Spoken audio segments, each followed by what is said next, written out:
I sold my daughter's wedding dress to pay for her funeral. These heartbreaking words come from the diary of a Florentine merchant whose family was devastated by the plague, just one of countless Renaissance Italians whose lives with the splendor we associate with this era. While Michelangelo was painting the Sistine Chapel and the Medici were financing cultural revolutions, ordinary people struggled through harsh realities of disease, injustice, and poverty. This documentary peels back the beautiful facade of Renaissance Italy to examine the lives of real people across all social classes, revealing a world far more complex and fascinating than art history books suggest. Picture yourself standing on a hillside overlooking Florence in the mid-15th century. Below you, a revolutionary transformation is unfolding, one that will forever change Western civilization. The air buzzes with energy as craftsmen chisel marble, merchants haggle over exotic goods from distant lands, and philosophers debate ancient texts that have been lost for centuries. This extraordinary period we now call the Renaissance didn't simply appear overnight. It emerged gradually throughout the 14th century when a perfect storm of conditions converged in Italy. The peninsula's unique geography placed it at a crossroads of Mediterranean trade routes, with cities like Venice and Genoa establishing vast commercial networks stretching from England to Egypt and beyond. These trade connections brought not just silks and spices, but something far more valuable: ideas. What made Italy particularly fertile ground for this cultural rebirth was its political fragmentation. Unlike the centralized monarchies of France or England, Italy consisted of dozens of independent city-states: Florence, Venice, Milan, Rome, each competing fiercely for prestige and power. When military supremacy proved elusive, these rivals turned to cultural achievement as an alternative battleground. Civic pride became expressed through magnificent building projects, artistic commissions, and intellectual accomplishments. The Black Death that devastated Europe in the mid-14th century, killing nearly a third of Italy's population, paradoxically contributed to this renaissance. The plague created severe labor shortages, forcing higher wages and breaking down rigid social structures. Survivors often inherited considerable wealth, which some invested in art, education, and cultural pursuits. This demographic catastrophe helped shake loose medieval economic and social systems. Banking innovations pioneered by Italian financiers created unprecedented concentrations of private wealth. New accounting methods, letters of credit, and insurance transformed commerce, allowing merchant families to accumulate fortunes that rivaled those of hereditary nobles. This emergent class of wealthy non-aristocrats became eager patrons seeking to legitimize their status through cultural sophistication. The intellectual foundation of the Renaissance rested on a rediscovery of classical knowledge. Ancient texts by Plato, Cicero, and countless others had survived in Byzantine and Islamic libraries, making their way back to Italy through trade connections and scholarly exchanges. The fall of Constantinople to Ottoman forces in 1453 accelerated this process as Greek scholars fled west, bringing precious manuscripts with them. These rediscovered classical works inspired a fundamental shift in worldview. Medieval thinking emphasized humanity's fallen nature and focused primarily on preparation for the afterlife. Renaissance humanists, while still deeply religious, turned attention toward human potential and accomplishment in the present world. Figures like Petrarch championed a new educational approach that emphasized rhetoric, history, poetry, and moral philosophy, subjects believed to develop the full capabilities of human beings. Technical innovations supported this intellectual revolution. The development of linear perspective by Brunelleschi allowed artists to create convincingly three-dimensional scenes on flat surfaces. New oil painting techniques, imported from Northern Europe and refined in Venice, enabled unprecedented richness of color and detail. These artistic breakthroughs paralleled innovations in engineering, navigation, and other fields.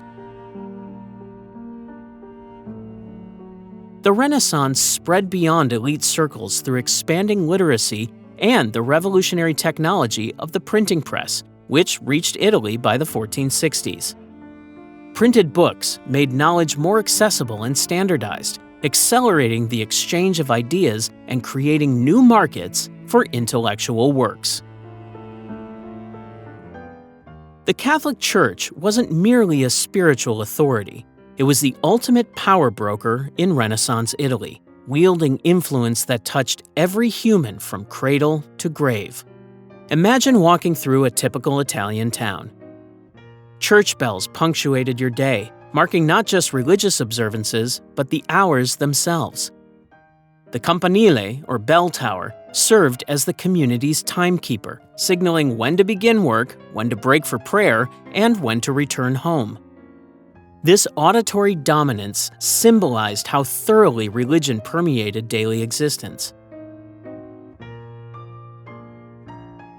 The Pope stood as both Christ's victor on earth and a territorial ruler commanding armies and diplomatic corps.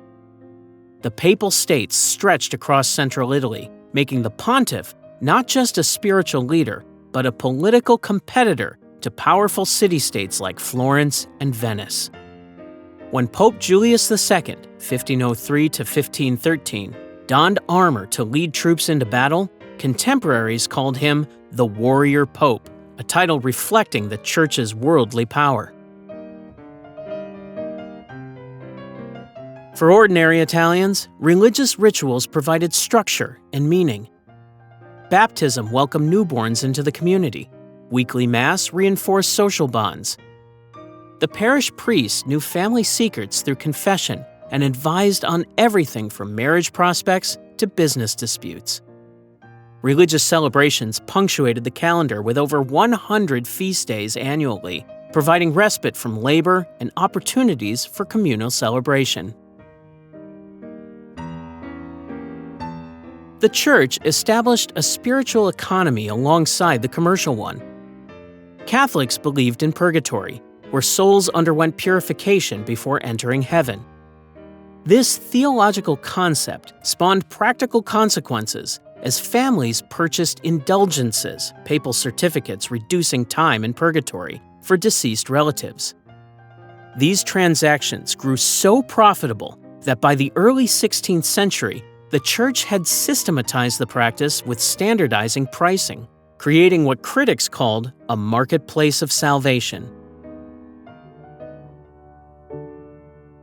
Religious institutions functioned as Renaissance Italy's social welfare system. Monasteries provided hospice care for the dying. Convents offered education for young women. Church-run ospedali, or hospitals, treated the sick, while confraternities, lay religious organizations, distributed alms to the poor and dowries to impoverished brides. In cultural realms, no patron rivaled the Church's impact. When Pope Sixtus IV commissioned the Sistine Chapel in the 1470s, he created not just a place of worship, but a showcase for artists like Botticelli and later Michelangelo. The Vatican became the largest art patron in Italy, employing hundreds of painters, sculptors, architects, and musicians, while simultaneously dictating acceptable religious imagery. Yet this vast authority bred corruption. Powerful families like the Medici and Borgia treated church positions as political appointments. Pope Alexander VI, 1492 to 1503, a Borgia, secured cardinalships for his teenage son Cesare and numerous relatives. The practice of simony, buying and selling church offices, became so common that bishoprics often went to the highest bidder rather than the most devout candidate. The Church maintained doctrinal control through institutions like the Inquisition. Though less severe in Italy than Spain, inquisitorial courts still interrogated those suspected of heretical ideas. Intellectual freedom operated within boundaries. Even as Renaissance thinkers explored classical knowledge, they carefully avoided contradicting church doctrine. The same peninsular landscape that housed the Vatican's sprawling influence was simultaneously home to a political experiment unlike anything in Europe, a collection of sovereign city-states whose ruthless competition ironically created the perfect conditions for genius to flourish. While most European territories consolidated into powerful kingdoms with centralized authority, Italy resisted unification, splitting instead into dozens of independent political entities, each jealously guarding its autonomy and competing for prestige. These city-states operated like miniature nations, complete with their own governments, armies, laws, and currencies. The most powerful among them, Florence, Venice, Milan, and Rome, dominated the peninsula through a delicate balance of diplomacy, treachery, and occasional warfare. Each developed distinct political systems reflecting their unique histories and circumstances. In Florence, political power technically resided with the Signoria, a council of 9 men who served 2-month terms, but behind this republican facade stood the Medici family. Through strategic marriages, calculated patronage, and control of Europe's largest bank, they effectively ruled the city for generations without holding official titles. Their unofficial motto, money to get power, power to guard money, revealed their pragmatic approach to governance. The Medici maintained the fiction of republican rule while placing family members and loyal supporters in key positions throughout Florence's government. Venice developed perhaps the most sophisticated political system of the Renaissance. At its head stood the Doge, elected for life from among the city's noble families. Despite his impressive ceremonial role, the Doge's actual power was carefully constrained by an elaborate system of councils and committees. The feared Council of 10 investigated threats to state security, while the Great Council, comprising all adult male nobles, preserved the oligarchy's collective interests. This carefully balanced system of checks prevented any single family from dominating Venetian politics, as the Medici did in Florence. Venice's political stability allowed it to build an extensive maritime empire stretching from the Adriatic to the eastern Mediterranean. The arsenal, Venice's shipyard, could produce a fully equipped warship in a single day using assembly line techniques that predated industrial manufacturing by centuries. This naval power protected the trade routes that brought Eastern luxuries to European markets. Milan, dominated first by the Visconti and later the Sforza family, operated more like a traditional monarchy. Francesco Sforza, a brilliant military commander who seized control in 1450, transformed Milan into a major center of Renaissance culture. Under his patronage, the city's cathedral grew into one of Europe's largest Gothic structures, while the Sforza Castle became a showcase for artistic innovation. When Leonardo da Vinci sought a patron for his ambitious projects, he found one in Ludovico Sforza, who commissioned The Last Supper, among other works.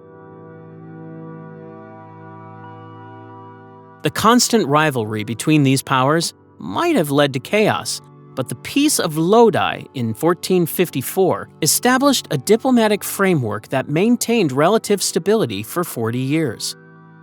This agreement, negotiated after decades of warfare, created an alliance system that balanced power among the major city-states. When external threats emerged, these rivals could temporarily set aside their differences, as they did when facing French invasions in the 1490s. This competitive environment had profound cultural consequences. City-states vied to attract the most talented artists, architects, and scholars, offering commissions and positions that allowed creative genius to flourish. When Brunelleschi completed Florence's cathedral dome, an engineering marvel that had stumped builders for decades, it became not just a religious monument, but a symbol of Florentine ingenuity that rival cities sought to surpass with their own architectural wonders. Among all the competing powers of Renaissance Italy, no single force shaped the era more profoundly than a family whose original business was simply counting other people's money. The Medici emerged from Florence's competitive banking industry to create something unprecedented, a dynasty that controlled a republic without ever officially ruling it. The family's rise began with Giovanni de' Medici, who founded the Medici Bank around 1397. His son Cosimo would transform this successful enterprise into the foundation of dynastic power. When Cosimo returned from exile in 1434, he implemented a revolutionary approach to governance, maintaining the appearance of republican institutions while controlling them through financial influence. Rather than seeking titles, Cosimo preferred to rule from behind the scenes, famously stating that he could control Florence with just, quote, 50 yards of scarlet cloth, enough to make robes for the officials he quietly appointed. What made the Medici Bank exceptional wasn't merely its size, but its organizational innovation. The bank pioneered the branch system, establishing offices in major European centers from London to Rome. Each branch operated semi-independently, with local partners sharing profits and risks. This structure allowed the Medici to circumvent religious prohibitions against usury while creating a financial network that gave them unparalleled political intelligence across Europe. The Medici's genius lay in understanding that true power required more than money. It demanded cultural legitimacy. Cosimo began a family tradition of lavish artistic patronage, supporting Donatello, Fra Angelico, and Filippo Lippi. This patronage served dual purposes. It transformed Florence into a cultural beacon, while associating the Medici name with beauty rather than mere wealth. Under Lorenzo the Magnificent, the Medici's cultural investment reached its apex. Lorenzo personally supervised the education of the young Michelangelo, who lived in the Medici household for 2 years. His support extended to philosophers like Ficino and Pico della Mirandola, whose Neoplatonic ideas helped reshape European intellectual life. When Lorenzo died in 1492, even his political enemies acknowledged that Florence had lost its greatest citizen. The family's power faced its gravest threat in 1478 during the Pazzi conspiracy. As Lorenzo and his brother Giuliano attended Easter Mass in Florence Cathedral, assassins struck. Giuliano died from multiple stab wounds, but Lorenzo escaped with minor injuries. The failed coup revealed both the family's vulnerability and its resilience. Lorenzo's swift and merciless response eliminated rivals while strengthening his position. The Medici blueprint for power proved so effective that it expanded beyond Florence. When Giovanni de' Medici became Pope Leo X in 1513, he famously declared, quote, "Since God has given us the papacy, let us enjoy it." Another family member, Giulio de' Medici, followed as Pope Clement VII. Through these papal connections, Medici influence extended across the Italian peninsula and into European royal courts. The family's strategic marriages placed Medici women in positions of extraordinary influence. Catherine de' Medici became Queen of France in 1547, and, as regent for her sons, shaped French politics for decades. Her cousin, Marie de' Medici, would later marry Henry IV of France. Both women brought Renaissance cultural sensibilities to the French court, influencing architecture, cuisine, and court etiquette. Even after their banking empire collapsed in the late 15th century, the Medici maintained their hold on Florence. When Republican government was permanently abolished in 1532, Alessandro de' Medici became the city's first hereditary duke. The family would continue to rule Tuscany until 1737, when the last Medici ruler died without an heir. Behind the massive wooden doors of Renaissance palaces lay a world of excess most modern people can scarcely imagine. For the elite merchants and nobles of cities like Florence and Venice, daily life unfolded against backdrops of stunning opulence, floors inlaid with rare marbles, walls adorned with mythological frescoes, and ceilings decorated with gilded coffers.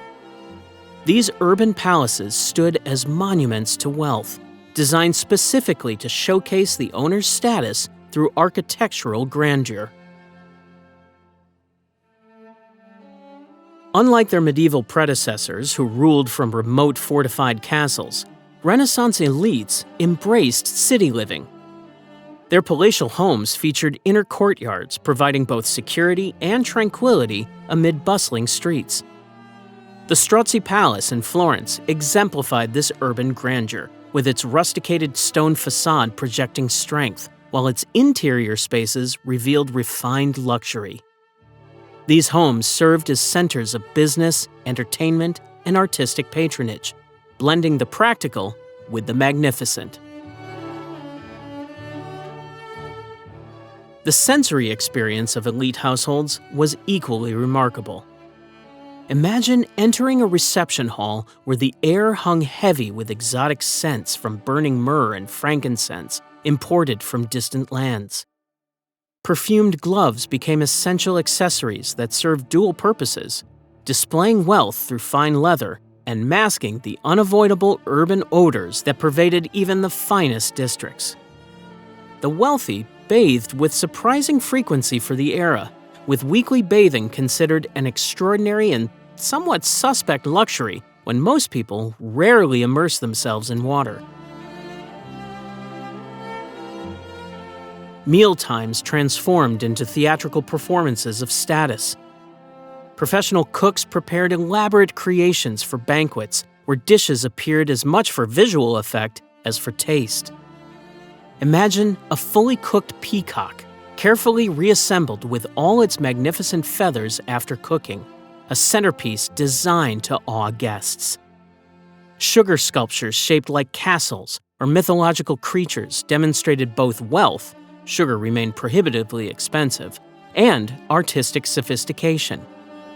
Servants presented course after course on fine Venetian glassware or silver platters, while musicians played in adjoining rooms. For noble children, education went far beyond basic literacy. Sons of elite families received comprehensive humanist instruction from hired tutors, studying classical Latin texts, Greek philosophy, mathematics, and rhetoric.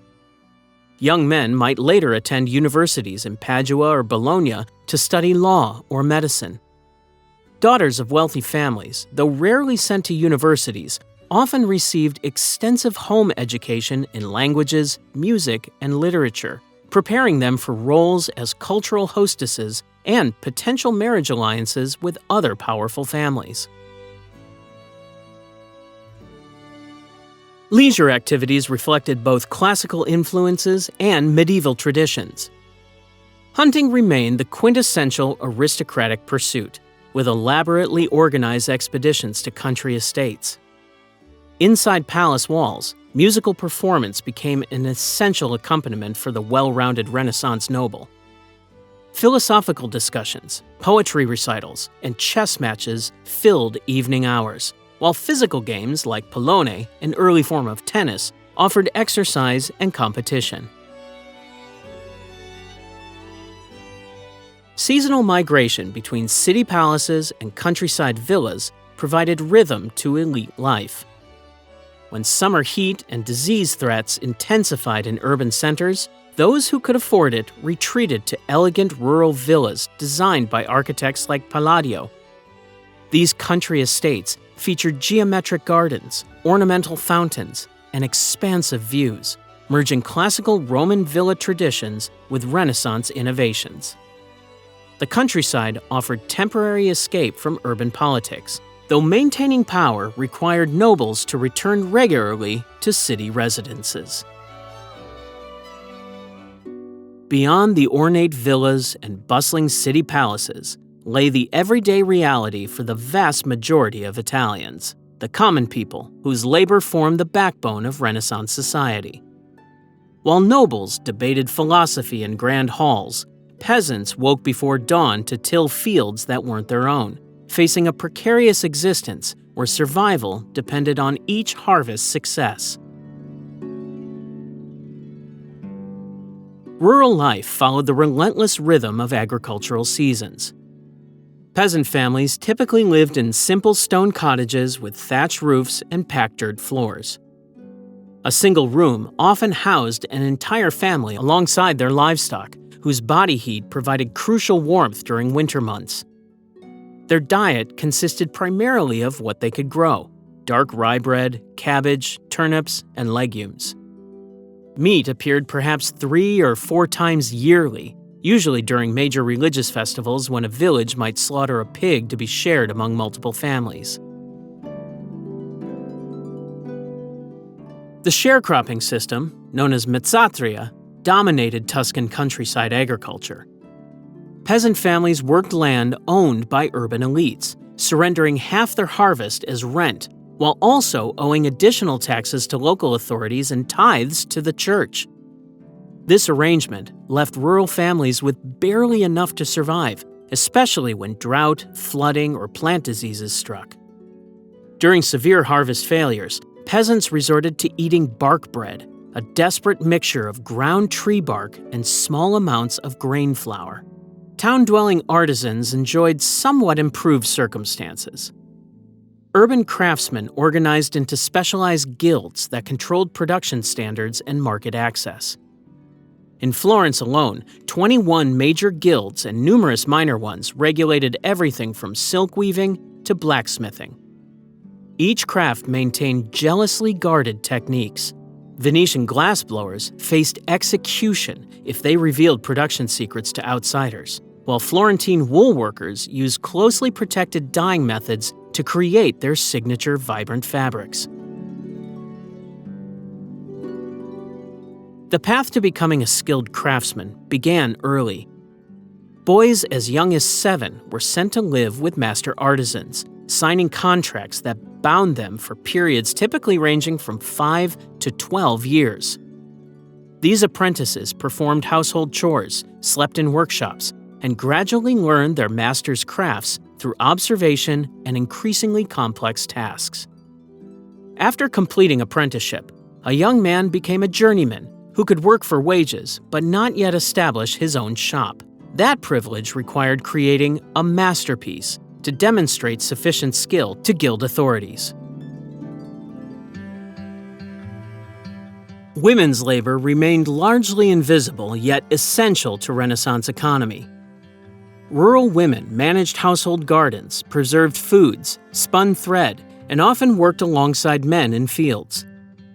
In urban settings, women from commoner families found employment in textile production, spinning, weaving, and embroidering in workshops or as pieceworkers in their homes. The silk industry particularly relied on female labor, with women's smaller hands valued for threading delicate materials.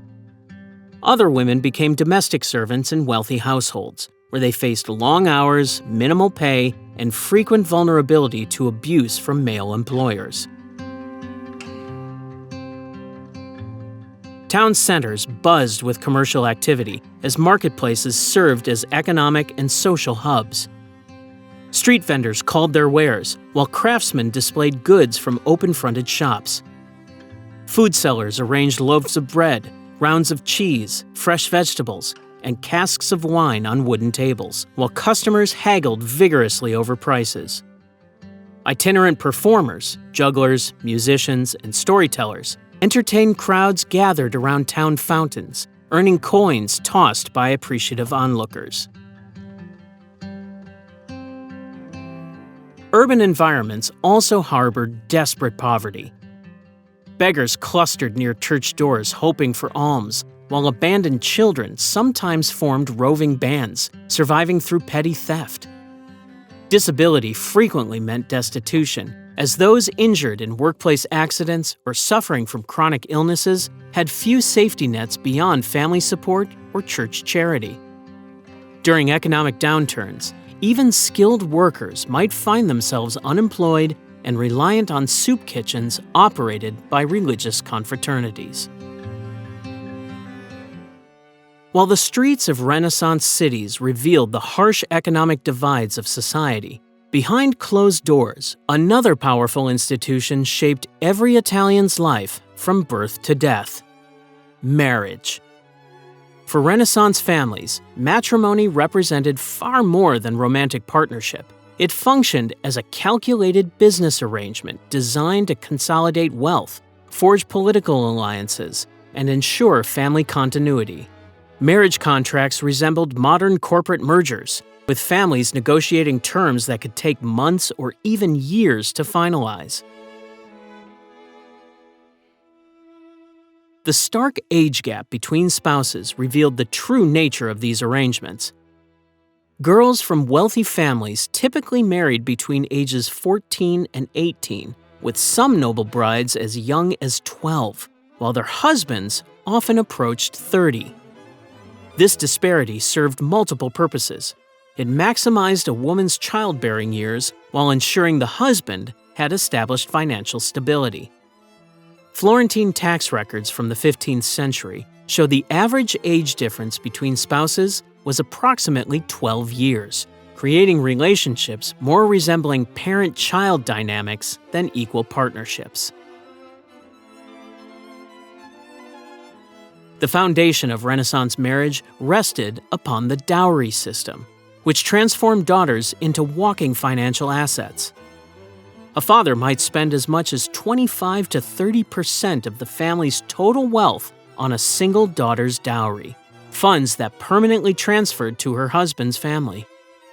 In Venice, special magistrates called the Provveditori sopra monasteri oversaw dowry transactions to prevent fraud, and many cities established Monte delle Doti, dowry funds, where fathers made deposits throughout a daughter's childhood to accumulate sufficient marriage capital. For families unable to provide adequate dowries, daughters faced limited options, typically service in wealthy households or entrance into convents, which required smaller spiritual dowries.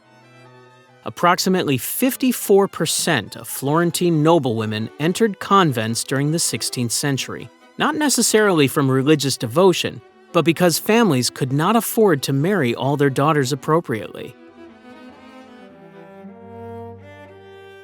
Within marriage, gender roles were strictly defined. Husbands controlled their wives' dowries and managed external family affairs, while wives oversaw domestic matters. Unlike earlier medieval periods, Renaissance ideology increasingly confined women to domestic spaces. The influential treatise On Wifely Duties by Francesco Barbaro advised that a woman's virtue depended on her remaining hidden from public view. Paradoxically, a noblewoman's duties included the contradictory demands of modesty while also displaying the family's wealth through her appearance at social functions. Marriage produced distinctive material cultures for women, with wedding trousseaux containing elaborately decorated cassoni, marriage chests, filled with linens, clothing, and household items. Wedding ceremonies themselves became extravagant displays of wealth, with brides in Florence and Venice wearing dresses so heavily adorned with jewels and gold embroidery that wooden frames were sometimes constructed beneath the fabric to support the weight. Despite these restrictions, some women found ways to exercise limited autonomy.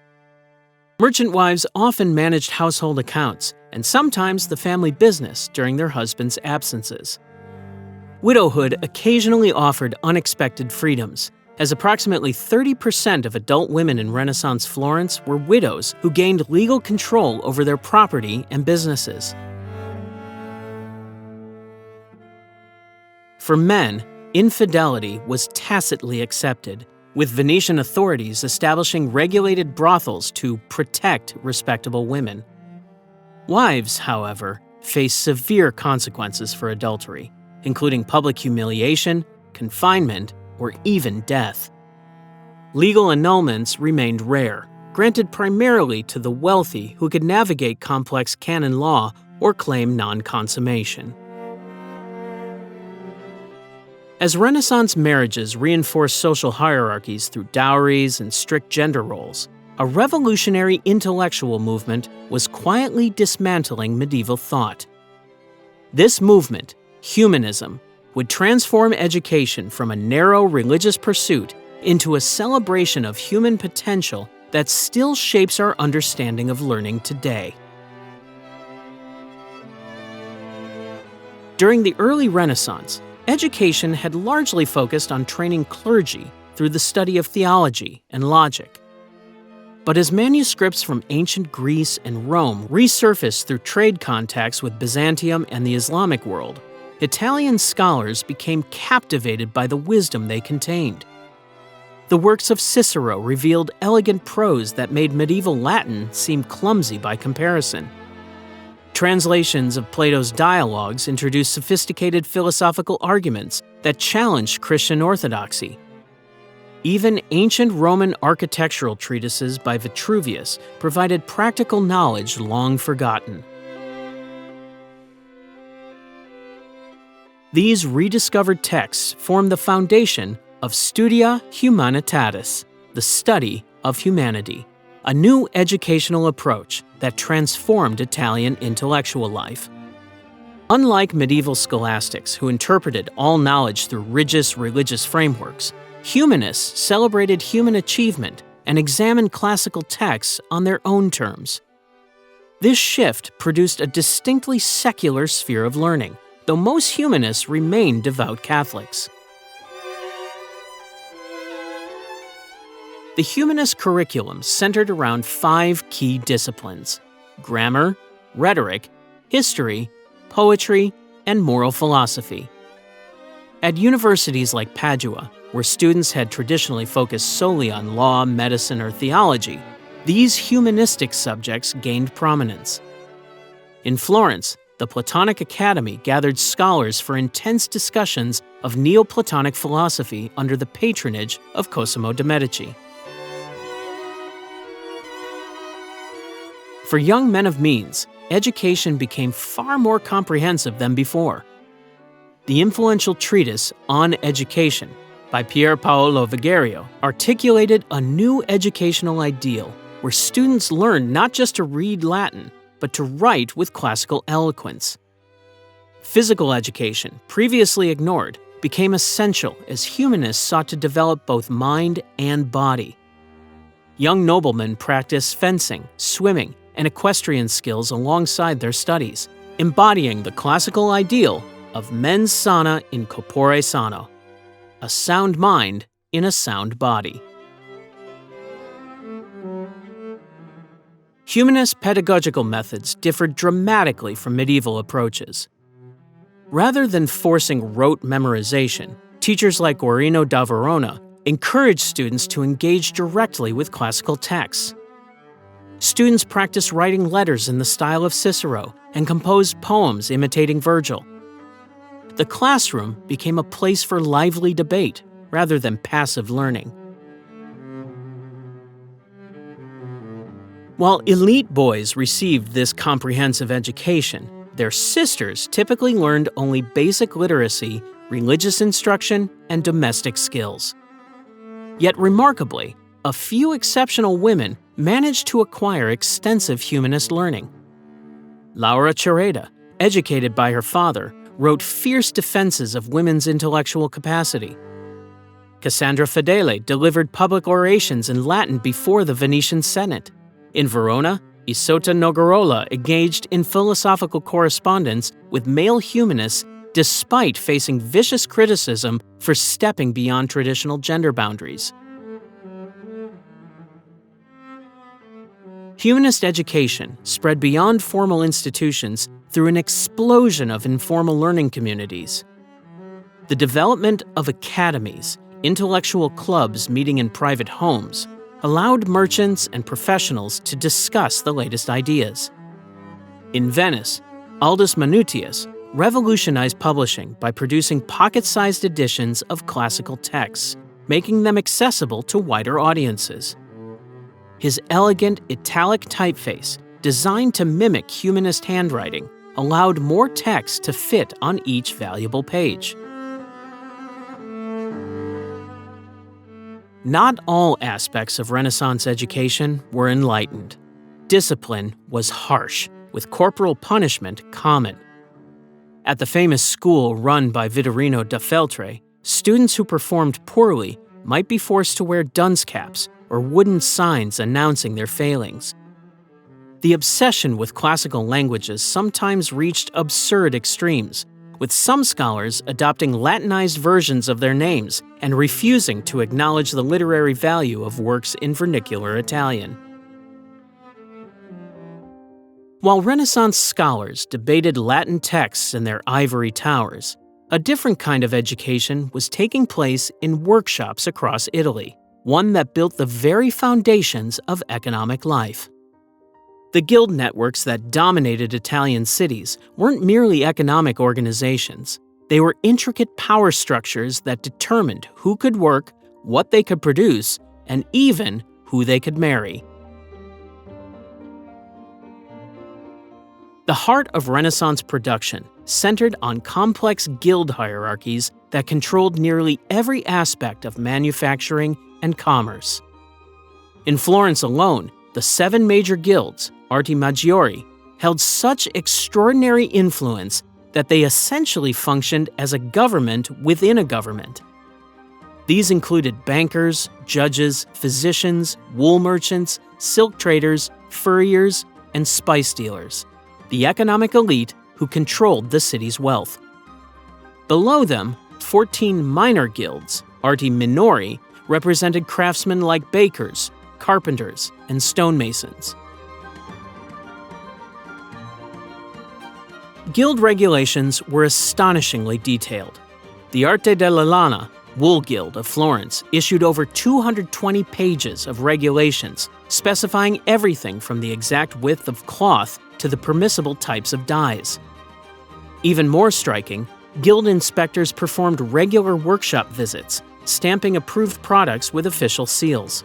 Any substandard goods might be publicly burned, with the unfortunate craftsman forced to watch his livelihood go up in flames. Political influence flowed directly from economic power.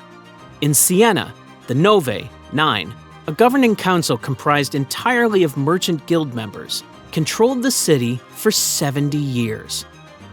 Bologna's powerful guilds owned their own palaces, maintained private armies, and held rights to collect certain taxes.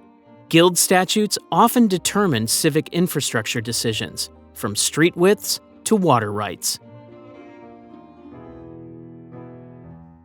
The path to becoming a guild master was extraordinarily rigorous. A boy would begin his apprenticeship around age 7, living in his master's home while receiving no pay beyond room and board for up to 12 years. One Florentine apprenticeship contract specified the master would, quote, teach the said boy to draw and paint, and will give him food, shoes, clothing, and lodging. Only after this lengthy training could an apprentice advance to journeyman status, working for daily wages while crafting his masterpiece, a demonstration work proving his capabilities to become a master.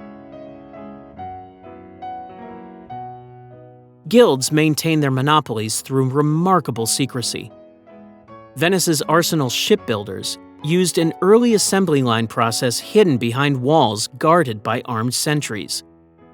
the glassmakers of Murano developed techniques for creating cristallo, clear glass, so valuable that in 1454, the Venetian Council of Ten decreed that any glassmaker who left Venice faced having assassination orders issued against them. Unexpected flexibility existed within this rigid system. In the Arte dei Medici et Speziali, Physicians and Apothecaries Guild of Florence, talented painters like Botticelli gained membership not because they were doctors, but because this guild controlled the pigments painters needed.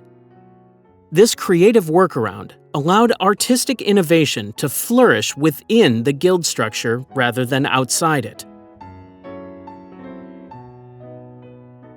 While formal guild membership remained overwhelmingly male, women participated extensively in production. Court records reveal women working as silk winders, embroiderers, and button makers. When the husband of a Venetian needleworker died, guild documents show she continued his business, employing 4 male apprentices who accepted her authority because of her exceptional skill. Those skillful hands producing silk threads and intricate embroidery were doing more than crafting beauty. They were spinning the very fortune of Renaissance Italy. Before Columbus ever dreamed of sailing west, Italian merchants had already built vast empires of commerce stretching from Beijing to Cairo, turning simple spices like pepper into substances so valuable they could literally serve as money. The Mediterranean Sea wasn't just a body of water separating continents, it was the highway that carried Italian prosperity. Merchant galleys sailed constantly between Italian ports and the Levant, carrying westward precious cargo that transformed European life. A single Venetian trading voyage to Alexandria might return with cinnamon, ginger, nutmeg, and mace worth more than an entire palace. These spices weren't merely for flavoring food. They preserved meat in an age without refrigeration, served as medicines, and functioned as status symbols among the wealthy. Italian domination of this lucrative trade was no accident. Cities like Venice maintained strict monopolies on Eastern goods through treaties with Muslim rulers and military force when necessary. The Venetian Senate required that all spices from Alexandria first pass through their customs house, where the Republic extracted substantial taxes. This control was so complete that when Genoa attempted to break Venice's monopoly on the spice trade in 1379, it sparked the devastating War of Chioggia, a 4-year naval conflict that nearly destroyed both maritime powers.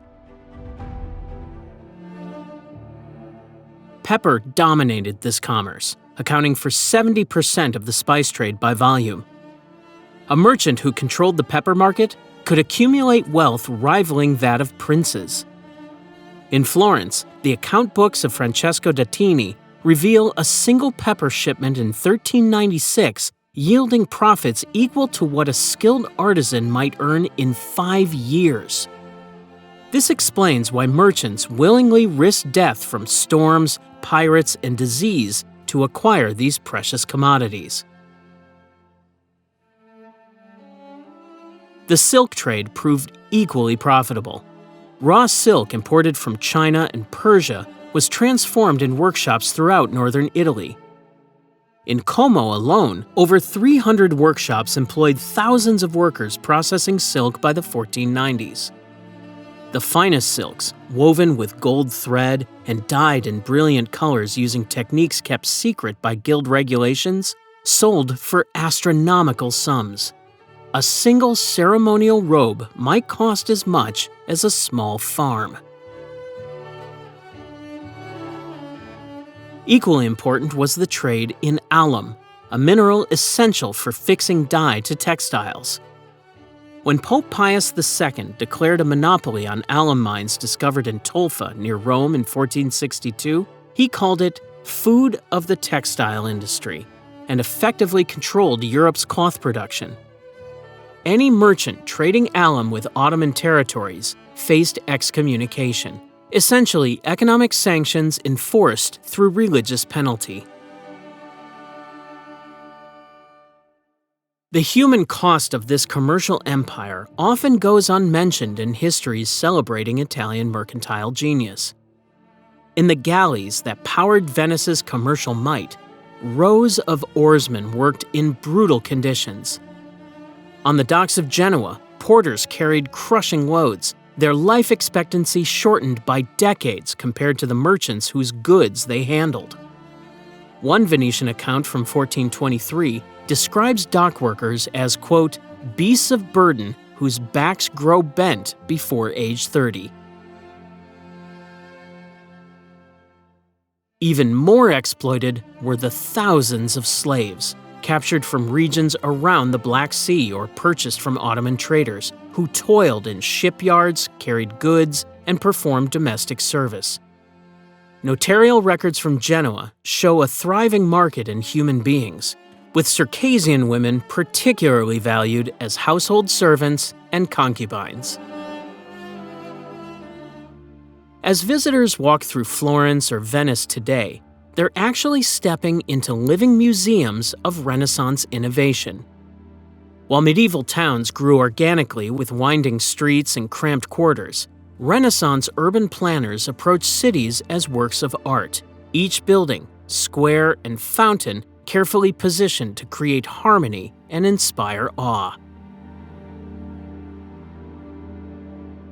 When you stood in a Renaissance piazza, you experienced the heart of civic life. Unlike the chaotic marketplaces of medieval towns, these magnificent public squares were carefully designed as open-air theaters where daily commerce, political debates, and religious processions unfolded. The piazza wasn't just a place. It was a statement about the wealth and cultural sophistication of the city-state itself. Surrounding these spaces, grand public buildings showcase the latest architectural techniques, their facades often adorned with columns and arches that echoed ancient Rome. The architects of Renaissance Italy broke with Gothic traditions by returning to classical principles. They became obsessed with proportion, symmetry, and mathematical harmony. Leon Battista Alberti, one of the period's influential architects, insisted that beauty in buildings came from, quote, a harmony of all the parts, fitted together with such proportion and connection that nothing could be added, diminished, or altered but for the worse. This philosophy led to structures like Florence's Pazzi Chapel, where every element follows precise mathematical ratios. The revival of ancient techniques wasn't merely aesthetic, it solved practical problems too. In cities where fresh water meant survival, engineers constructed fountains and sophisticated water systems. Rome's Aqua Vergine aqueduct, restored during the Renaissance, supplied water to magnificent fountains like the Trevi, turning basic infrastructure into artistic expressions. Behind the imposing doors of urban palaces, another architectural revolution was taking place. Unlike the fortified medieval castles of their ancestors, Renaissance nobles built palaces designed to impress rather than defend. The Palazzo Strozzi in Florence exemplifies this shift. Its rusticated stone exterior projects strength, while its elegant courtyard offered a private retreat for cultured gatherings. Within these palaces, innovative features like libraries and studioli, private studies, reflected the growing importance of classical learning and individual contemplation. Perhaps the most remarkable were the innovations in construction itself. When architects faced seemingly impossible challenges, they responded with brilliant solutions. Brunelleschi's dome for Florence Cathedral stood as an engineering marvel that architects had deemed impossible to build. Rather than using traditional wooden supports, Brunelleschi devised a double shell structure with a herringbone brick pattern that could support itself during construction. modern engineers still study his techniques nearly 6 centuries later. For those who could afford it, gardens became essential extensions of architecture. Unlike the practical medieval herb gardens, Renaissance gardens were outdoor rooms where geometric paintings, hidden grottos, and elaborate water features created settings for philosophical conversations and political negotiations. At villas like the Medici's Villa di Castello near Florence, visitors walked through carefully orchestrated landscapes where every view was designed to evoke classical ideals. Not all Renaissance urban developers were so lofty. While noble families lived in splendor, most city dwellers navigated narrow streets between tall buildings where waste was often dumped directly from windows. The contrast between monumental public architecture and everyday living conditions was stark. Nevertheless, even modest homes showed Renaissance influence, with symmetrical facades and classical details filtering down to middle-class dwellings. While Renaissance architects were perfecting their symmetrical buildings, an extraordinary mind was working on ideas centuries ahead of his time.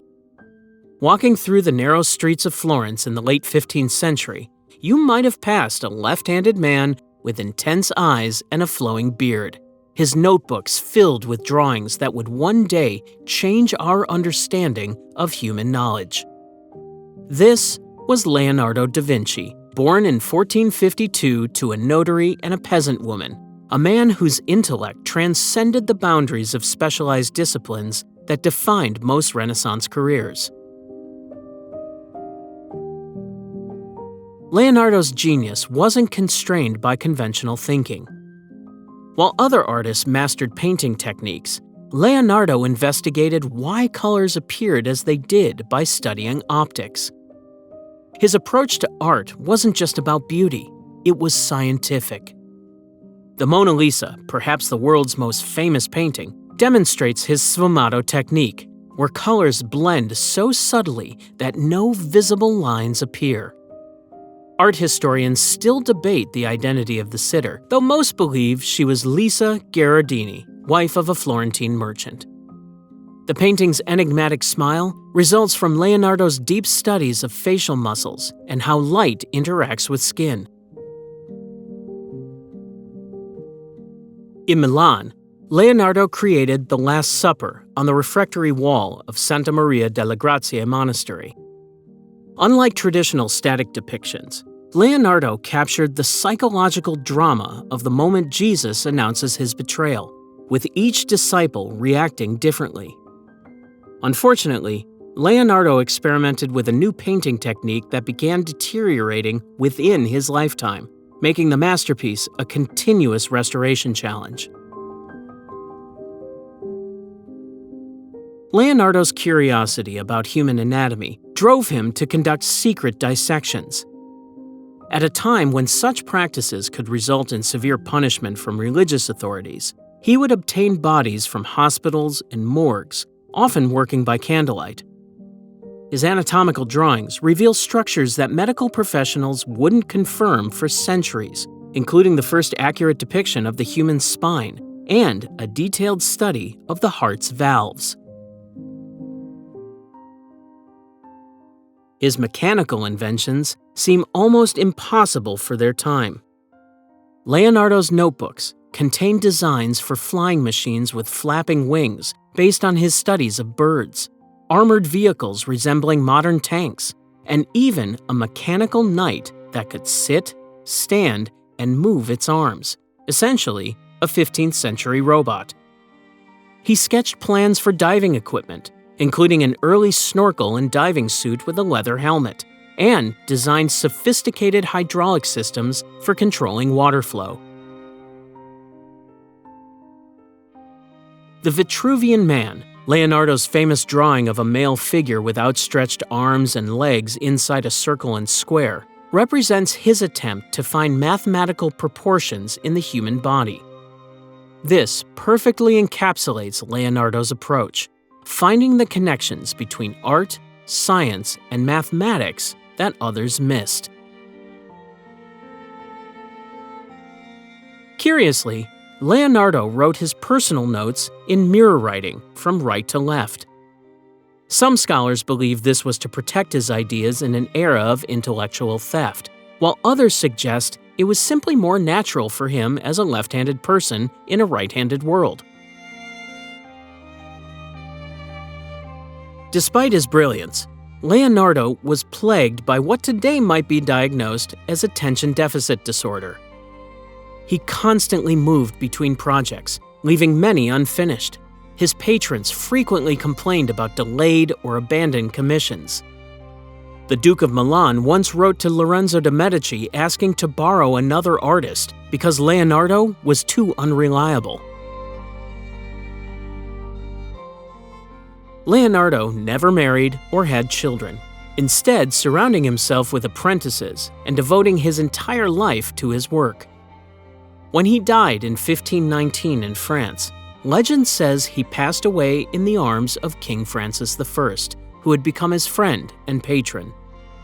He left behind thousands of notebook pages containing ideas that wouldn't be realized for centuries: the helicopter, parachute, calculator, solar power, and even an early concept of plate tectonics.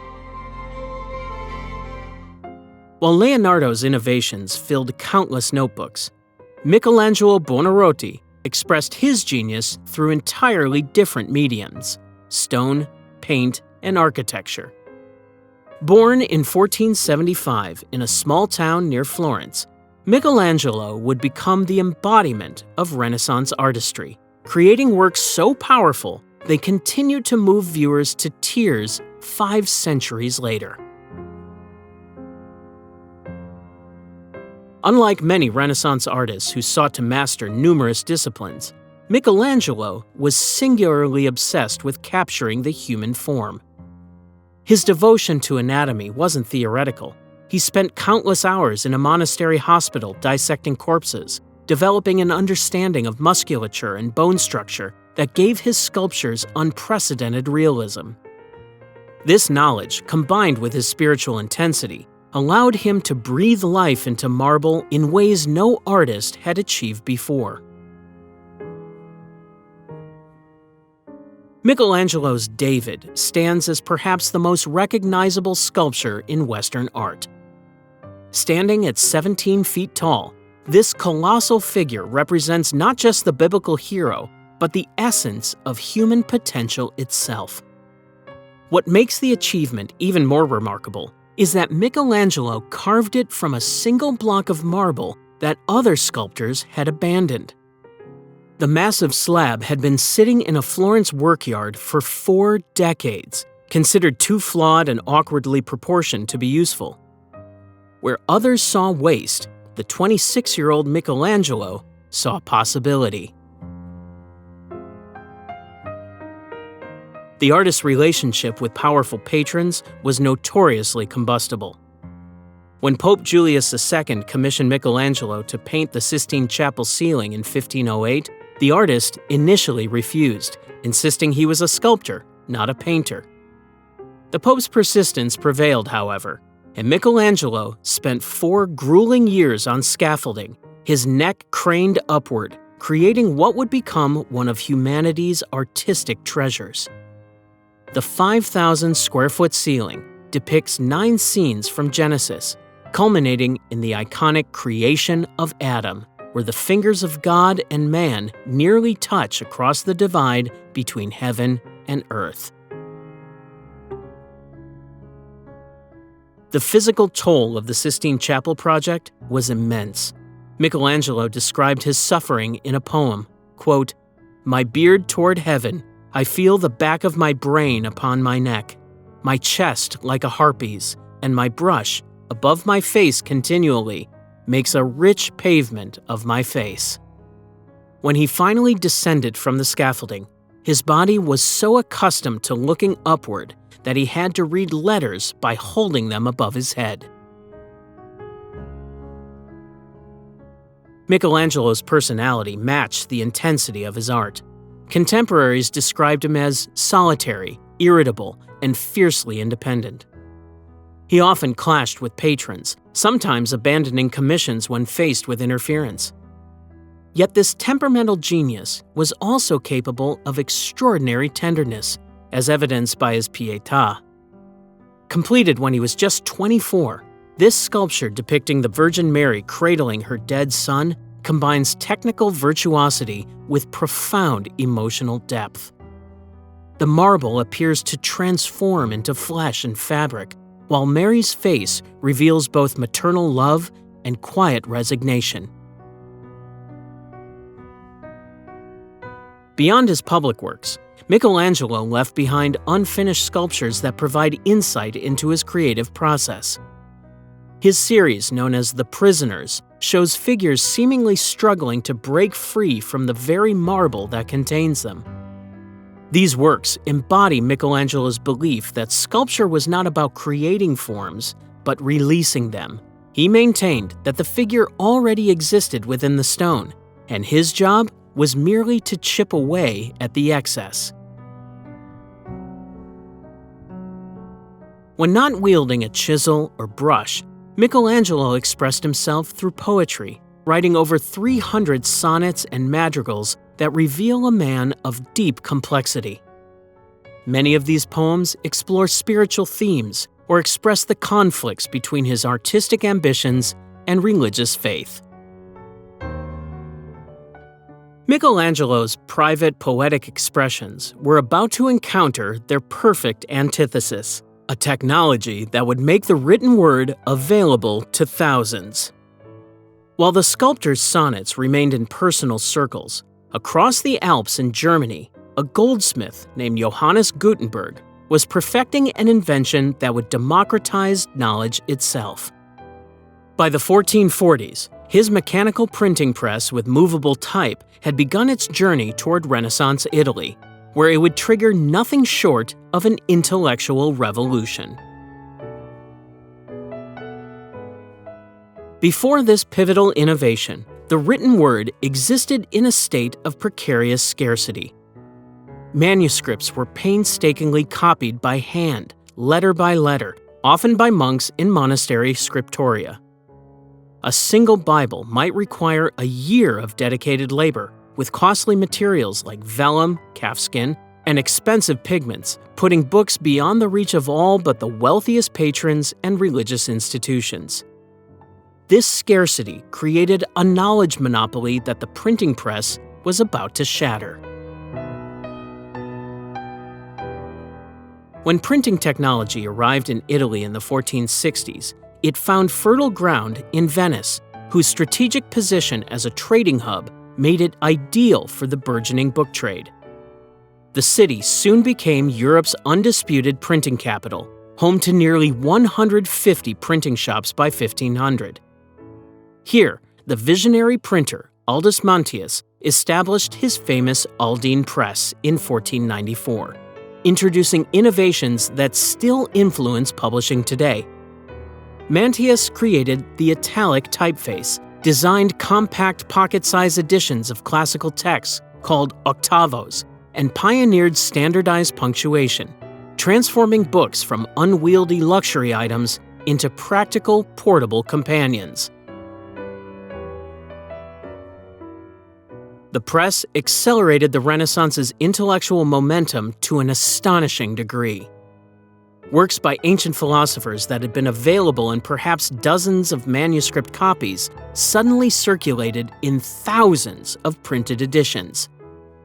Humanist scholars could now exchange ideas across borders and generations through standardized, widely available texts. An idea conceived in Florence could be printed in Venice, read in Paris, and disputed in Oxford within months rather than decades. For the Catholic Church, the printing revolution brought both opportunities and challenges. The Bible became the first major work mass-produced by Gutenberg, whose famous 42-line Bible took 3 years to complete, but represented a quantum leap in production efficiency. Religious authorities initially welcomed the ability to standardize theological texts, but this democratization of Scripture had unintended consequences. As more people read religious texts for themselves, interpretations multiplied, challenging the Church's role as the sole arbiter of spiritual knowledge. The social impact extended far beyond religious circles. A middle-class reading public emerged as books became more affordable, spurring the growth of bookshops, private libraries, and reading societies. Literacy rates climbed, particularly in urban centers, as merchants and artisans recognized the practical value of reading. Women, though still largely excluded from formal education, gained unprecedented access to knowledge through vernacular printed materials. Renaissance literary giants found their voices amplified by print. Niccolò Machiavelli's controversial political treatise, The Prince, spread widely despite official condemnation, while Baldassare Castiglione's The Book of the Courtier became a Renaissance bestseller, instructing readers on the refined behavior expected in court society. Equally significant was the rise of books printed in Italian rather than Latin, bringing knowledge to readers without classical education. Science advanced as scholars could build upon each other's published findings. Astronomers like Copernicus and later Galileo disseminated their revolutionary heliocentric theories through printed works, though not without facing resistance. Medical texts included detailed anatomical illustrations that standardized knowledge previously transmitted through direct apprenticeship. Even cookery found its way into print, with Bartolomeo Scappi's monumental cookbook published in 1570, preserving culinary traditions and innovations for future generations. The printing revolution may have democratized knowledge, but Renaissance fashion did precisely the opposite. While books became more accessible, the most vibrant dyes and luxurious fabrics remained jealously guarded privileges of the elite. In a society where societal status was paramount, clothing served as the most immediate visual language of power and prestige. The fabric of your garment told everyone exactly who you were in Renaissance Italy. The wealthy adorned themselves in sumptuous silks, velvets, and brocades imported from distant lands like China and Persia. These textiles were so valuable that they frequently appeared in dowry contracts and wills as prized possessions. Meanwhile, peasants and laborers made do with coarse wool and linen in muted natural tones, their clothing designed for durability rather than display. Men of status wore close-fitting doublets with padded shoulders and chest to create an imposing silhouette. These were paired with hose, form-fitting legwear that showcased a well-turned calf, considered a mark of masculine beauty. The ensemble was often topped with a cappuccio, hood, or berretta, cap, frequently adorned with medallions or feathers to signal wealth and sophistication. For formal occasions, men might don a flowing outer robe called a lucco, particularly if they held civic office. Women's fashion emphasized a stark contrast between a tightly constricted upper body and voluminous skirts. The gamura, bodice, compressed the torso into a rigid cone shape, while the giornea, overgrown, opened at the front to display the sumptuous underskirt. Sleeves became a particular focus of extravagance, detachable, interchangeable, and often so voluminous they required servants to help manage them during meals. Noble ladies might own dozens of decorative sleeves to vary their appearance while using the same basic gown. To prevent social climbing through clothing, city governments enacted sumptuary laws regulating who could wear what. In Florence, only nobility could wear ermine fur or display gold embroidery exceeding a specific width. Venice restricted bright red garments to government officials, while Milan prohibited pearls for anyone below a certain tax bracket. Fines for violations were steep, but the wealthy frequently paid them as a cost of displaying their status. Florence and Milan emerged as the twin fashion capitals, their textile industries employing thousands. Florentine wool was considered the finest in Europe, while Milan specialized in silk brocades and metallic thread embroidery. Specialized guilds guarded their techniques as jealously as state secrets, with some dye formulas passed down through generations of master craftsmen. Footwear reached absurd extremes with the poulain, shoes with points so elongated they might extend up to 24 inches beyond the toe. These impractical creations required stuffing with moss or horsehair to maintain their shape, and sometimes needed to be tied to the knee with decorative chains to prevent tripping. Naturally, the more impractical your shoes, the clearer the message that you never needed to work with your hands. Beauty standards required considerable effort to achieve. Noblewomen applied ceruse, white lead, to their faces to achieve the prized pale complexion, unknowingly poisoning themselves in the process. The ideal Venetian beauty required blonde hair, achieved through hours of sitting on rooftops wearing special wide-brimmed sun hats with the crown removed, applying mixtures containing lemon juice, alum, and sometimes urine while exposing their dampened hair to sunlight. Perfumes became essential in a society where regular bathing wasn't customary. Venice, with its connections to Eastern trade routes, became the fragrance center of Europe. Pomanders, perforated containers filled with ambergris, musk, and civet, hung from belts or neck chains, providing a personal scent cloud to combat the less pleasant urban aromas. Those perfumed pomanders did more than combat street smells. They sometimes concealed the scent of poison, Renaissance Italy's preferred method of settling scores.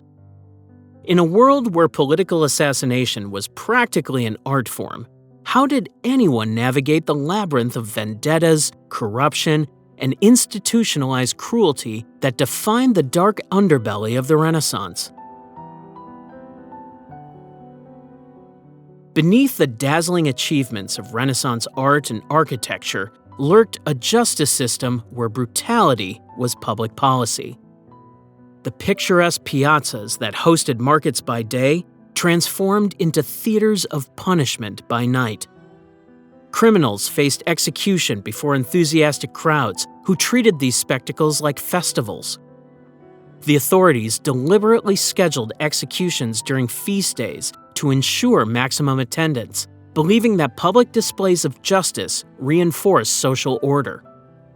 The condemned were paraded through city streets, allowing spectators to hurl insults and, sometimes worse, before the final punishment was carried out. The legal process itself offered little protection for the accused. Torture was not merely permitted, but formed a standard investigative technique. The strappado, where a suspect's hands were tied behind their back before being hoisted by a rope and dropped repeatedly, was among the more merciful options. Other devices included the rack, which stretched limbs to dislocation, and the iron boot, which crushed the feet and lower legs with mechanical precision. Confessions extracted under such duress were considered legally valid evidence regardless of their accuracy. For those with sufficient wealth, justice operated differently. Bribes could make evidence disappear or secure a more dignified death. A nobleman convicted of capital crimes might purchase the right to be beheaded rather than endure the slow strangulation of hanging. The wealthiest citizens sometimes literally got away with murder thanks to their connections to powerful judges and officials. Street crime flourished in the dense urban centers of Florence, Rome, and Venice. Professional pickpockets worked in organized teams, targeting visitors during religious festivals and market days. One team member would create a distraction, while another relieved the victim of their purse or valuables. Crimes often went unreported since local authorities had little interest in investigating thefts unless the victim was influential.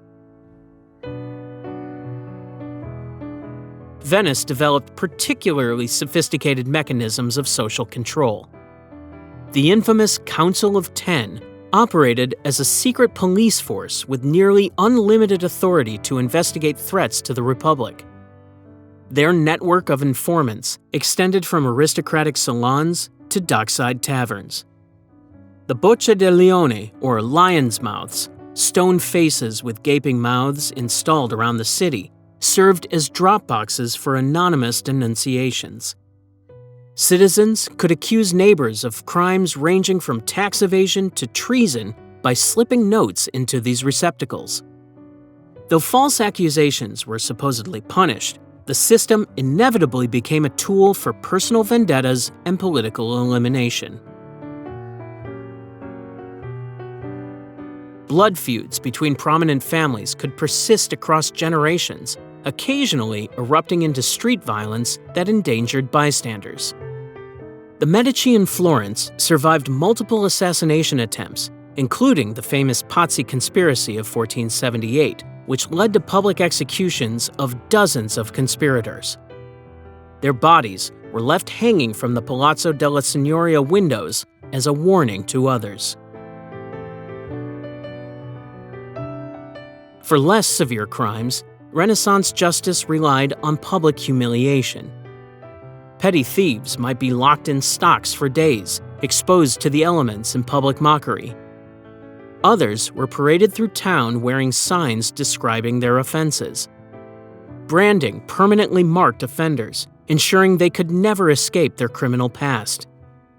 Women convicted of adultery faced particularly harsh treatment, sometimes forced to walk through town wearing only a transparent shift. While Renaissance justice was served brutally in the piazzas, an entirely different kind of consumption was happening inside the grand palaces. The elite transformed eating into an art form that rivaled the greatest paintings of the era. In Renaissance Italy, food wasn't just sustenance, it was spectacle, status, and sometimes even a statement of political power. The foundation of every Renaissance meal was bread, but not all loaves were created equal.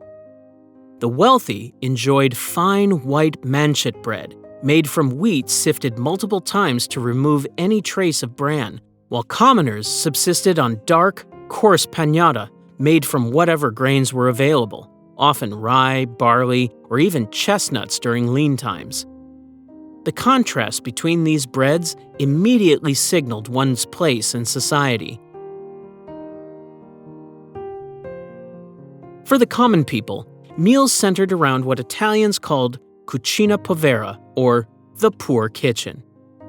Their diet consisted primarily of vegetable soups like minestrone and ribollita, thickened with beans and whatever seasonal produce was available.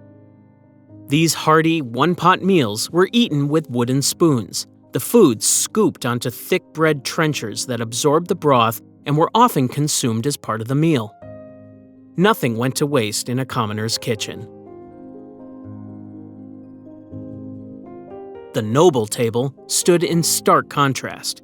At Florentine and Venetian banquets, the wealthy displayed their power through elaborate meat dishes.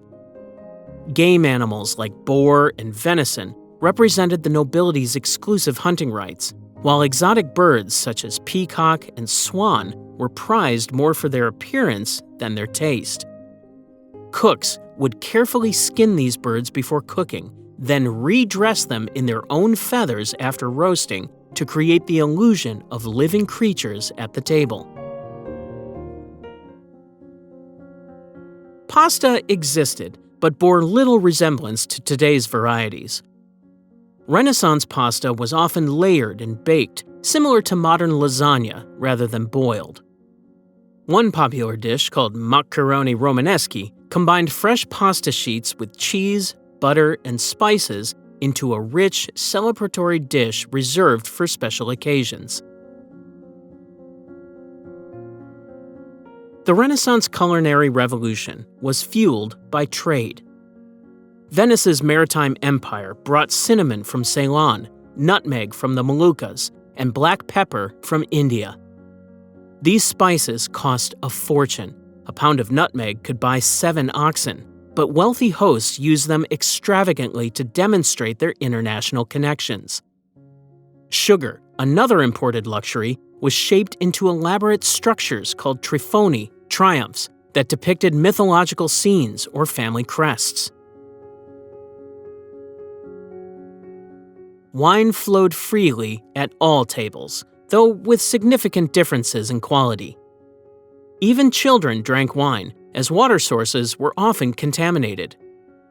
The wealthy enjoyed imported Greek malmsey or locally produced vernaccia, while commoners made do with watered-down table wines. Most meals concluded with cheese, nuts, and dried fruits, sometimes paired with sweet, spiced wines like Hippocras. Dining etiquette varied dramatically by class. The elite slowly adopted the use of individual knives and the newly introduced fork, which arrived from Byzantium but was initially viewed with suspicion. Some clergy even condemned it as, quote, unnecessarily effeminate. Most people across all classes ate with their hands, following strict rules about using only 3 fingers and never touching food with the left hand, which was reserved for, quote, unclean tasks. In Venice, where seafood was plentiful, dishes featured everything from humble sardines to luxurious sturgeon. Salted cod became a staple throughout Italy, allowing inland regions to enjoy fish on religious fast days. The wealthy turned even fasting into an opportunity for display, creating elaborate fish dishes that technically complied with church restrictions while still expressing their status. The same society that created elaborate feasts transformed public spaces into theatrical wonderlands during festivals and celebrations. While religious observances provided the official rationale for many festivities, Renaissance Italians seized these opportunities to simultaneously showcase civic wealth, reinforce political hierarchies, and indulge in rare moments of social liberation.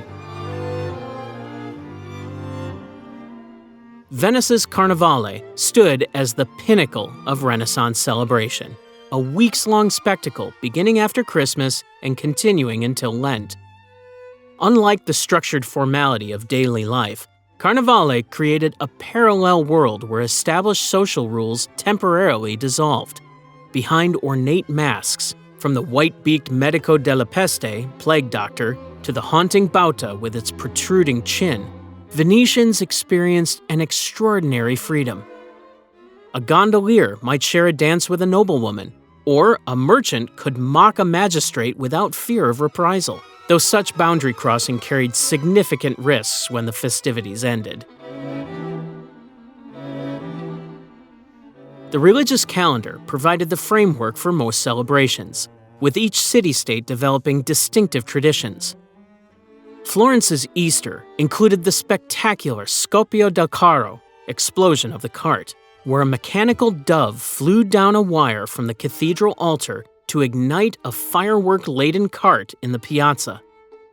During Corpus Christi processions, entire streets were carpeted with flower petals, arranged in elaborate designs that would be destroyed as the parade passed over them, a deliberate display of ephemeral beauty and conspicuous expenditure. Political spectacles rivaled religious ones in grandeur. When a new pope or prince entered a city, the event demanded months of preparation and astronomical expenses. For Charles V's entry into Florence in 1536, the Medici commissioned temporary triumphal arches modeled after ancient Roman monuments, while fountains flowed with wine instead of water. Such triumphal entries served as propaganda, visually connecting Renaissance rulers to imperial Roman predecessors through classical imagery. Renaissance Italians exhibited remarkable creativity in transforming urban environments into immersive theatrical experiences. During major celebrations in Milan, entire building facades disappeared behind painted canvas, creating illusory classical temples or fantastic landscapes. Venice went further, regularly flooding the Piazza San Marco for mock naval battles called naumachie, where scaled-down warships engaged in choreographed combat, complete with cannons firing harmless projectiles and staged boarding actions. The spectacular flight from St. Mark's bell tower became a Venetian tradition that astonished foreign dignitaries. During the annual Festa della Senza, celebrating Venice's symbolic marriage to the sea, a professional acrobat would fly down a tightly stretched rope from the campanile to the Doge's palace, presenting flowers to the ruler, a death-defying act that symbolized heavenly blessing of Venetian authority. Not all festivals were elite spectacles. Commoners created their own traditions centered around local patron saints and agricultural cycles. The ancient Palio of Siena evolved into a fierce competition between neighborhood districts, contrade, with jockeys riding bareback around the shell-shaped Piazza del Campo. Unlike the carefully choreographed entertainments of courts, these races featured genuine competition and frequent injuries, reflecting the more practical sensibilities of common folk. Theatrical performances flourished during festival seasons, with religious confraternities staging elaborate sacre rappresentazioni, sacred representations, of biblical stories using complex stage machinery to simulate miracles. Meanwhile, traveling actors performed commedia dell'arte, featuring stock characters like the scheming servant Arlecchino and the miserly merchant Pantalone, performances that delighted audiences across class boundaries with physical comedy and improvisation. While men dominated the theatrical stage of Renaissance Italy, behind palace walls and in hidden studios, women were scripting their own revolutionary performances. In a society where women were primarily valued for marriage and childbearing, some defied these expectations so boldly that they forced kings and popes to acknowledge their genius. Renaissance women faced stringent legal constraints. Most couldn't sign contracts, testify in court, or own property independent of male guardians. In legal codes across Italian city-states, women occupied a peculiar category somewhere between children and property. Yet within these constraints, extraordinary figures emerged who would reshape Italian cultural life. Consider Caterina Sforza, the formidable Tigress of Forlì.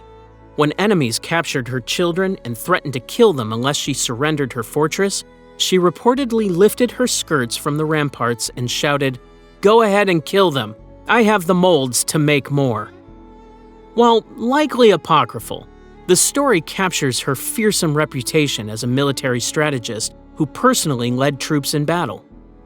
She also compiled Experiments, a manuscript of medical and alchemical recipes, evidence of Renaissance women's interest in early scientific inquiry despite exclusion from universities.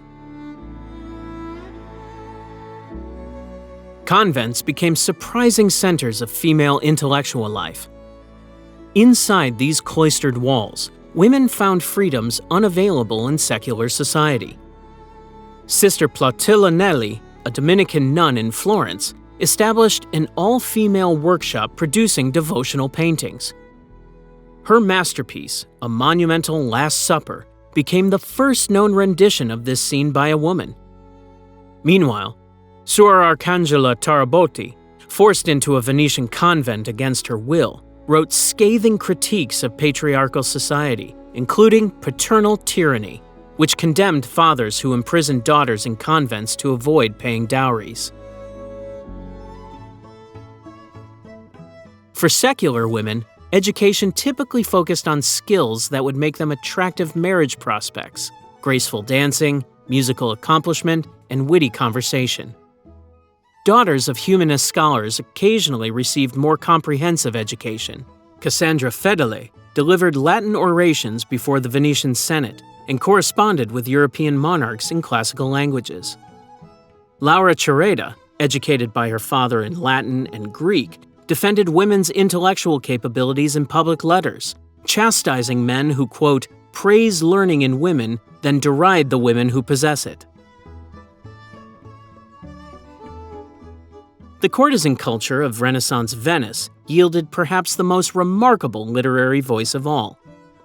Veronica Franco, an honest courtesan, cortigiana onesta, published volumes of poetry and letters while navigating life as an educated sex worker. When called before the Inquisition on charges of witchcraft in 1580, Franco defended herself so eloquently that all charges were dismissed. Her poetry directly challenged male perspectives. Quote, "When we too are armed and trained, we can convince men that we have hands, feet, and hearts like yours." Artemisia Gentileschi transformed personal trauma into artistic revolution. After being raped by her painting tutor and enduring a humiliating public trial where she was tortured with thumbscrews to verify her testimony, she channeled her experiences into fierce paintings that subverted masculine artistic traditions. Her Judith slaying Holofernes depicts a biblical heroine with determined focus as she saws through her oppressor's neck, blood spraying across the canvas with shocking realism. Properzia de Rossi, Bologna's pioneering female sculptor, carved intricate scenes on peach pits before graduating to monumental church sculptures. When denied important commissions, she carved Joseph and Potiphar's wife on marble, portraying the biblical story of a woman whose advances were rejected, widely interpreted as commentary on her own professional rejection by male patrons. As women like Properzia de Rossi fought artistic battles through their art, most Renaissance Italians fought a much more lethal enemy, one that arrived silently and killed indiscriminately. How did a society obsessed with beauty and human achievement respond when faced with a disease that transformed living bodies into rotting corpses within days? The bubonic plague haunted Renaissance Italy like a recurring nightmare. Major outbreaks decimated cities: Florence in 1522, Venice in 1575, and Milan in 1630, each time leaving thousands dead in their wake. The Florentine outbreak of 1522 proved so devastating that the city lost over half its population, fundamentally altering its social fabric and economic structure. Survivors inherited wealth, property, and opportunities that reshaped social hierarchies almost overnight. Renaissance physicians, despite their growing interest in empirical observation, remained largely bound to ancient medical theories. They attributed disease to an imbalance of the four bodily humors: blood, phlegm, yellow bile, and black bile, and prescribed treatments aimed at restoring equilibrium. When plague struck, doctors turned to Hippocrates and Galen, whose texts had survived from antiquity but contained no effective remedies for the bacterial infection. The prevailing theory held that miasma, or corrupt or poisonous air, caused disease. This belief gave rise to the term malaria, literally bad air in Italian, reflecting the observation that fevers seem more common near swampy areas. To combat miasma, wealthy Italians carried pomanders filled with aromatic herbs and resins, while plague doctors donned perhaps the most haunting symbol of Renaissance medicine, the beaked mask. These leather headpieces featured glass eyepieces and a curved beak stuffed with herbs, spices, dried flowers, and occasionally ambergris, designed to purify the corrupted air before it reached the wearer's lungs. The Venetian Republic, with its dense population and status as a trading crossroads, developed the most sophisticated public health measures in Europe. On the island of Lazaretto Vecchio, officials established one of history's first formal quarantine facilities. The very word quarantine originated from the Venetian practice of isolating ships and goods for 40 giorni, 40 days. Suspected plague carriers were forcibly removed to the island, where most died in crowded, unsanitary conditions.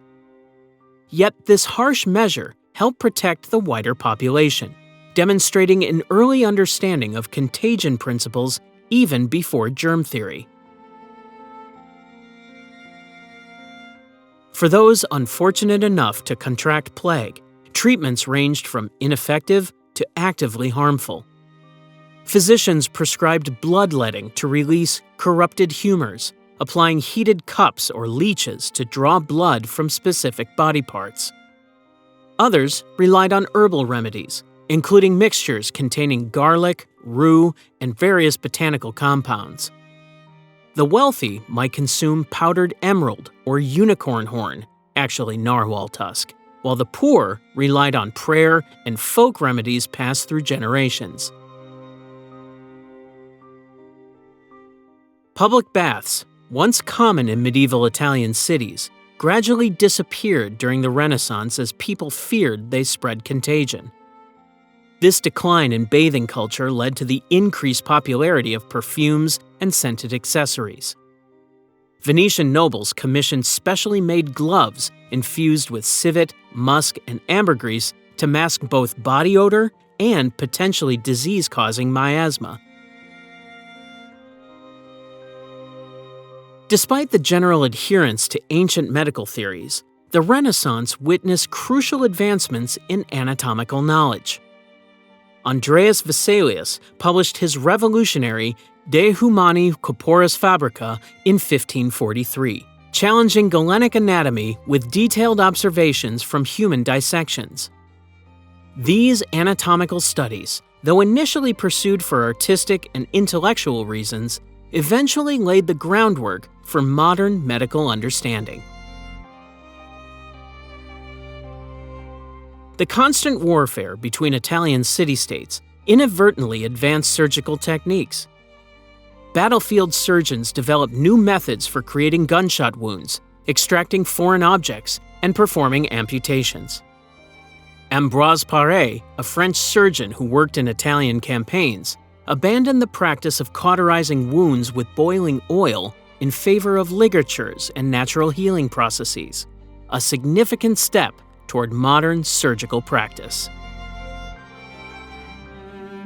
Picture the rolling hills of Tuscany, not as peaceful vineyards, but as strategic battlegrounds where armies clashed for control of Italy's wealthy city-states. This wasn't warfare as we might imagine it today. Renaissance Italy's military landscape was dominated by an unusual system that shaped the peninsula's history for centuries. The constant power struggles between Florence, Venice, Milan, and Rome created a perpetual state of conflict, but with a twist. Rather than maintaining standing armies of citizen soldiers, these wealthy city-states outsourced their fighting to professional mercenaries known as Condottieri. These men of the contract operated like military entrepreneurs, signing detailed agreements called condotte that specified everything from payment terms to the number of men and horses they would provide. What made the Condottieri remarkable wasn't just their business model, but their approach to warfare. Battles between these mercenary armies often resembled elaborate chess matches rather than bloody conflicts. The Condottieri captains, many of whom knew each other well, preferred to minimize casualties, not out of compassion, but because dead soldiers meant reduced profits and diminished forces for the next contract. This led to the curious phenomenon of battles with elaborate maneuvers but surprisingly few fatalities, as captains focused on strategic positioning and negotiated surrenders.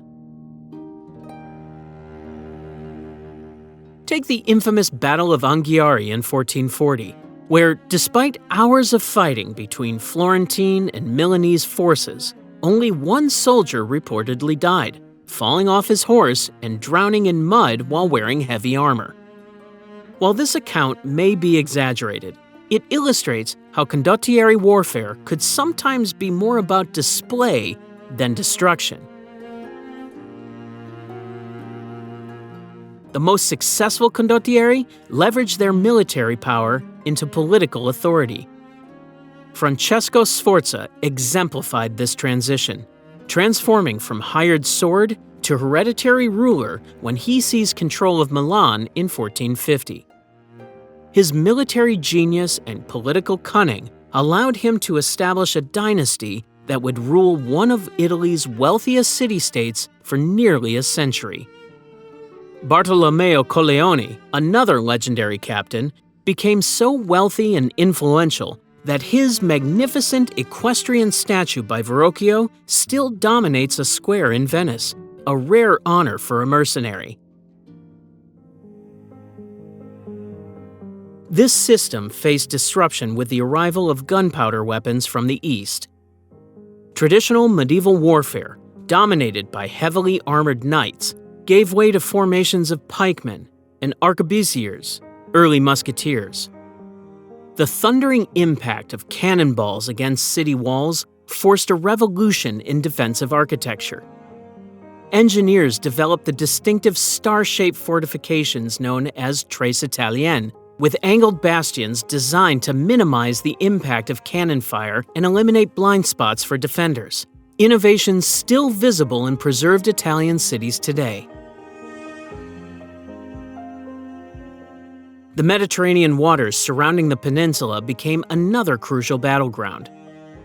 Venice, with its formidable navy of war galleys, fought desperately to maintain its maritime trade routes against the expanding Ottoman Empire. These naval conflicts determined not just territorial control, but the flow of valuable spices, silk, and other luxury goods that fueled Renaissance prosperity. The delicate balance of power in Italy collapsed dramatically with the French invasion of 1494, triggering the Italian Wars that would last until 1559. Foreign powers, particularly France and Spain, swept across the peninsula with modern armies that outmatched the Condottieri system. City-states found themselves pawns in a much larger European power struggle, ending with much of Italy under Spanish Habsburg control. Perhaps the most fascinating footnote to this military history comes from Leonardo da Vinci, who designed revolutionary war machines for his patrons. His notebooks contain sketches for primitive tanks with 360-degree firing capabilities, multi-barreled organ guns that anticipated machine guns by centuries, and even early concepts for submarines. Though these visionary weapons remained unbuilt, they demonstrate how military innovation captured the imagination of even Renaissance Italy's greatest minds. Leonardo's unbuilt war machines remained theoretical, much like Italy's future position as Europe's cultural epicenter. Despite its dazzling intellectual and artistic achievements, Italy would soon face a decline so profound that the cradle of the Renaissance would become subject to foreign powers. The collapse began with a single invasion in 1494 that shattered the peninsula's fragile balance. The French invasion of Italy marked the beginning of the end. King Charles VIII marched into the peninsula with 25,000 men and 40 siege cannons, encountering minimal resistance as he swept through the countryside. This invasion exposed a fundamental weakness. The mercenary system that had seemed so sophisticated was utterly ineffective against a unified national army. Within decades, what had been independent city-states fell like dominoes under foreign control. Perhaps nothing symbolized this downfall more vividly than the sack of Rome in 1527. When Emperor Charles V's unpaid soldiers, mostly Lutheran Germans, stormed the Eternal City, they unleashed unprecedented devastation. For 8 days, these troops pillaged Rome, destroying priceless artifacts, murdering thousands, and forcing Pope Clement VII to barricade himself in Castel Sant'Angelo. Cardinals were paraded through streets on donkeys while wearing clown hats, churches were desecrated, and countless Renaissance manuscripts were lost forever. This catastrophe struck at the very heart of Renaissance culture, leaving Rome's population reduced from 55,000 to just 10,000. Meanwhile, economic foundations crumbled as trade patterns shifted dramatically.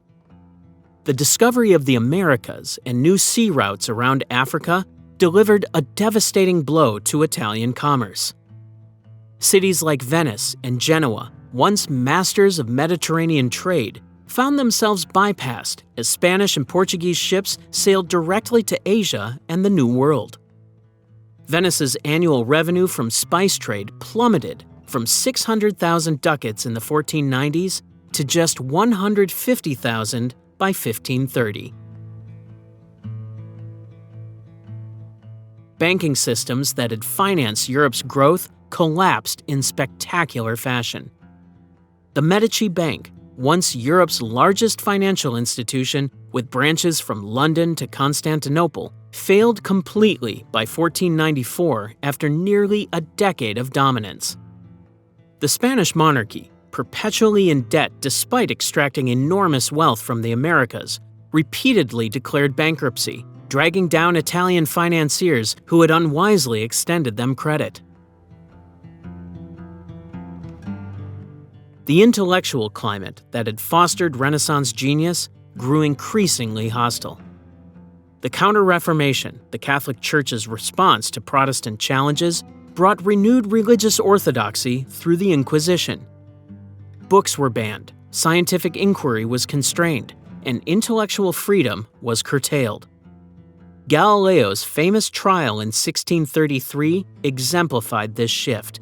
The same Italy that had celebrated Leonardo's inquiring mind now condemned Galileo for following evidence where it led. Natural disasters compounded these problems.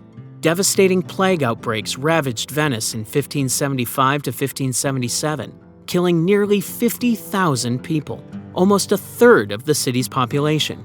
Milan lost over 60,000 residents to plague in 1630. These demographic catastrophes further weakened Italian economic and cultural strength. By the early 17th century, Spain directly controlled Milan, Naples, Sicily, and Sardinia, while indirectly dominating most other Italian states. Spanish viceroys imposed crushing taxation, transferring Italian wealth to fund Spain's imperial ambitions and religious wars. Once prosperous regions like Sicily and Naples became among Europe's poorest territories. Even artistic innovation migrated northward. The Baroque style that replaced Renaissance aesthetics found its most extravagant expression not in Italy, but in France, particularly at Louis XIV's Versailles. The mathematical precision and human-centered proportion of Renaissance art gave way to emotional drama and religious fervor in Baroque works. The Renaissance, wasn't just a golden age, it changed the world.